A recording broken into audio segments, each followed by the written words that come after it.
নমস্কার সুপ্রিয় দর্শক, আপনারা দেখছেন আপনাদের প্রিয় চ্যানেল নীলকণ্ঠ টুর। সঙ্গে রয়েছে আমি বিনয়।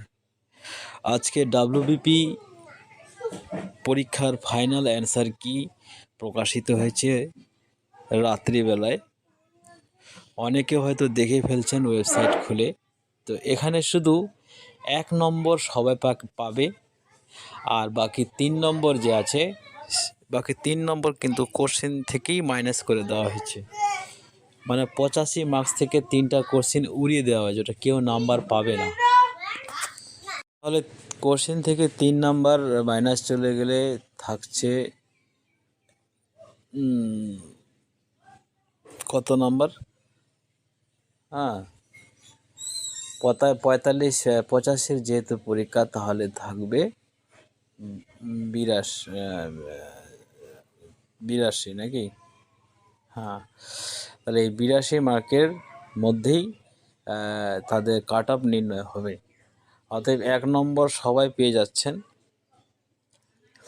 যে কয়েকটা প্রশ্নের উত্তর অ্যান্সার দিলেও কেউ নাম্বার পাবে না, সেটা হচ্ছে, একটা হচ্ছে 42 নম্বর, একটা হচ্ছে 43 নম্বর। 43 নম্বর প্রশ্নে কি বলছে? এ এবং বি একটি ব্যবসা শুরু করার সময় মূলধন হিসাবে 10,400 এবং 14,300 টাকা বিনিয়োগ করে 4 মাস বাদে সি 9,100 টাকা বিনিয়োগ করে। এই অঙ্কটার কিন্তু নাম্বার কেউ পাবে না। আর বাকি থাকলো এটা রিজনিং।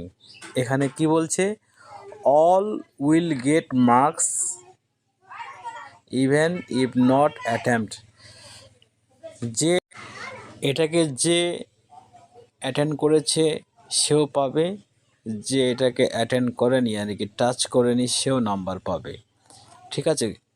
যে কারো যদি ভুলও হয়ে থাকে এটা, সে কিন্তু নাম্বার পেয়ে যাবে, এবং কেউ যদি না অ্যান্সার করে তাও নাম্বার পেয়ে যাবে। এই 1 নম্বরেই সবারই প্লাস হচ্ছে। বাকি কিন্তু 3 নম্বর কোশ্চেন থেকে আউট হয়ে যাচ্ছে। এবার 85-র মধ্যে 3 আউট হয়ে গেলে থাকছে 82 এই 82 মার্কসের মধ্যেই কাট অফ হবে। ঠিক আছে? কাট অফটাও হয়তো অল্প হবে। তো যাই হোক, এটাই রাত্রিবেলায় প্রকাশিত হয়েছে, কিন্তু আজকে 27 তারিখ।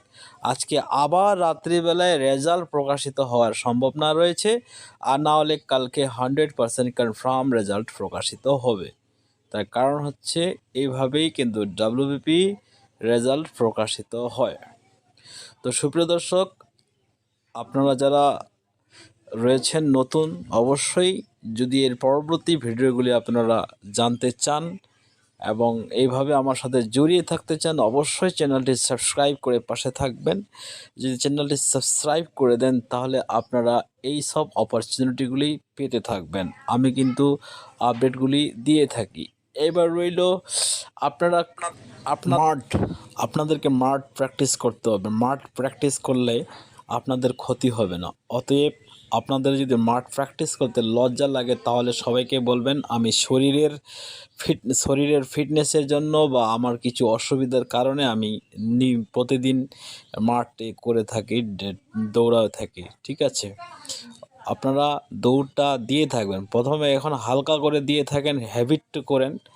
যেদিনকে যখনই আপনাদের ফাইনাল রেজাল্ট বেরো যাবে, আপনি তখন দেখবেন পাস করে গেছেন, তখন একটু বেশি করবেন, তাও আপনার ওই আগের মতো লেভেলে চলে আসবেন। ঠিক আছে? তো যাই হোক বন্ধুরা, বেশি কিছু বলবো না, বেশি কিছু বলার আমার সময় নাই। আমিও খুব কঠিন পরিস্থিতির মধ্যে আছি। আপনারা যদি ভালো লাগে, আমার চ্যানেলটা অবশ্যই সাবস্ক্রাইব করে পাশে থাকবেন। আমি এর আগের ভিডিওগুলিতে বলছিলাম, সমস্ত সিভিক ভলেন্টিয়ার ভাই বোনদের অনেক দিন আগের ভিডিওগুলিতে আপনাদের কত হাজার টাকা বেতন হলে পোষাবে, আপনারা সবাই বেশিরভাগ 14,000, 15,000, 18,000 বেশিরভাগ কমেন্ট করেছিলাম। সেটা আমি দাবি রাখছিলাম, এই জন্য এবার 18,000 টাকার দাবি আপনাদের পূরণ হতে চলেছে। এভাবে আপনারাও কমেন্ট করে জানাবেন আপনাদের কি কি সমস্যাগুলো আছে, আর এই সমস্যাগুলো যদি আপনারা আমার কমেন্ট সেকশানে লিখে যান, আমি সেগুলো নিয়ে উপর মহলে দাবি দাওয়া করব, এবং আস্তে আস্তে আপনাদেরও সেই খাইজগুলি পূরণ হবে।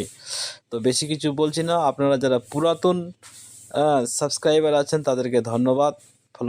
আর যারা নতুন আছেন, আপনারাও যদি এইরকম আপডেটগুলি পেতে চান, অবশ্যই চ্যানেলটি সাবস্ক্রাইব করে পাশে থাকবেন।